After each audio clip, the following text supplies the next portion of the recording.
Right ఇక బులెటిన్లో breaking news చూస్తున్నాం. ఎమ్మెల్యేల పార్టీ ఫిరాయింపుకు సంబంధించి కడియం శ్రీహరి స్పందించారు.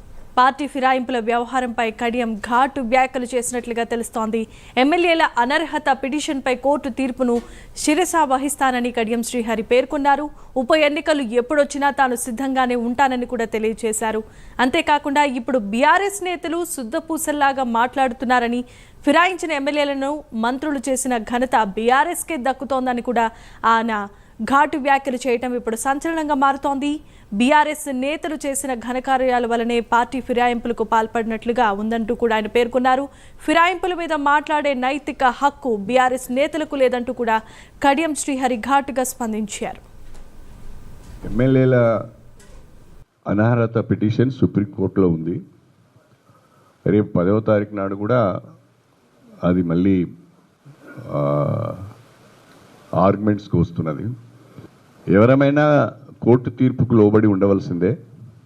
తప్పకుండా నా మట్టుకు నేను కోర్టు తీర్పును శిరసావహిస్తాను. ఉప ఎన్నికలంటూ వస్తే తప్పకుండా ఆ ఉప ఎన్నికలను ఎదుర్కోవటానికి ఎప్పుడూ సిద్ధంగానే ఉంటాం. దాంట్లో రెండవ అభిప్రాయం ఏమి లేదు. పారిపోయే ప్రసక్తి అసలే లేదు.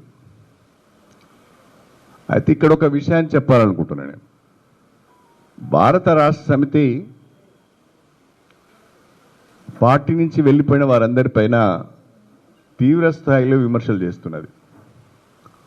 వీళ్ళందరూ అవకాశవాదులని, వీళ్ళందరూ స్వార్థపరులని, వీళ్ళందరూ వెన్నుపోటుదారులని, వీళ్ళందరినీ తక్షణమే డిస్క్వాలిఫై చేయాలి, ఉప ఎన్నికలు రావాలని అంటున్నారు.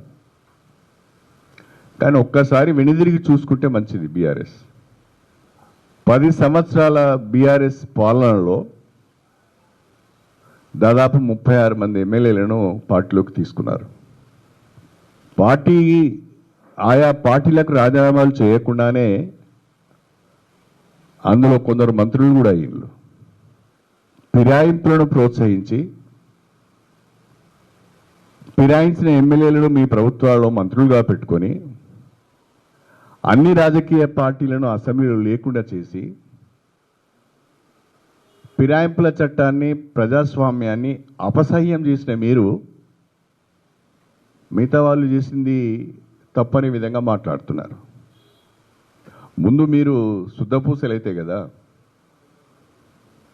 మీరు సరిగా ఉంటే కదా.